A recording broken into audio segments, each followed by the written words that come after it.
In a few days, we will have another holiday called Shavuos. Shavuos comes from the Hebrew word Shavuot, week, and the word Shavuot comes from the Hebrew word Sheva, seven. Torah tells us to count 7 weeks, starting the day after Exodus from Egypt.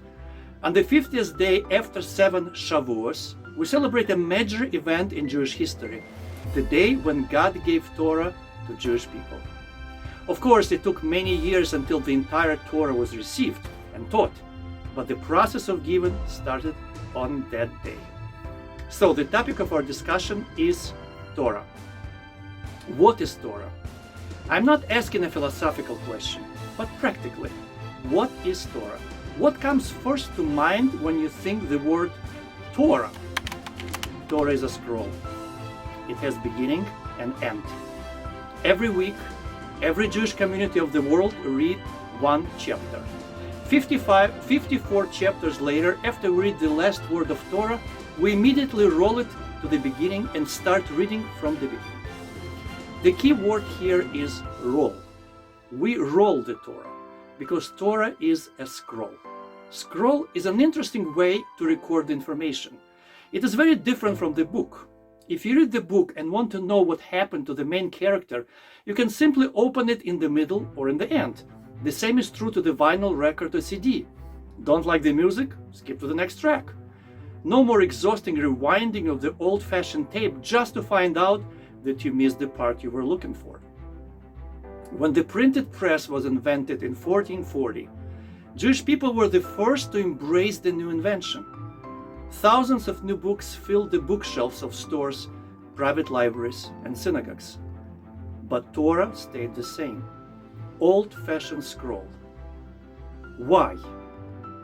Why not rewrite the Torah as a book?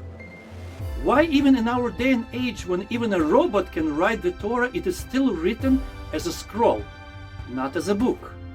Why such loyalty to the scroll? To answer this question, we need to understand what Torah is.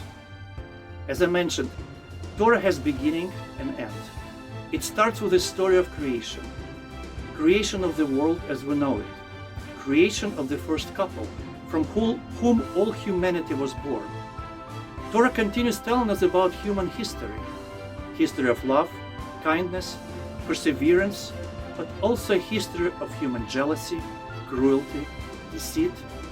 Torah reveals relationships between parents and children, brothers and sisters.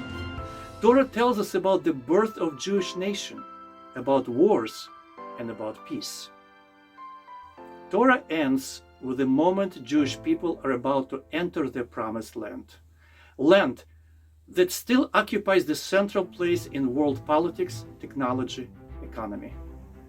Torah is not a textbook on astronomy, biology, or psychology. Torah is a book about life, our life. Understanding life comes with wisdom. Wisdom comes with time.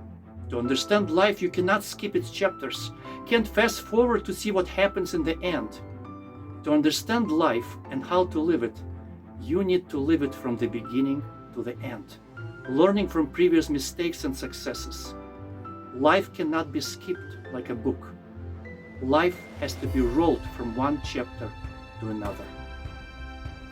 That's why, with all the new discoveries, from the printing press to robots, we Jews stick to the scroll, slowly week by week going through its chapters, learning its lessons and only then moving to the next one. Ze Sefer Toldos Odom. This is the book of history of humankind. This is our Torah. This is our life.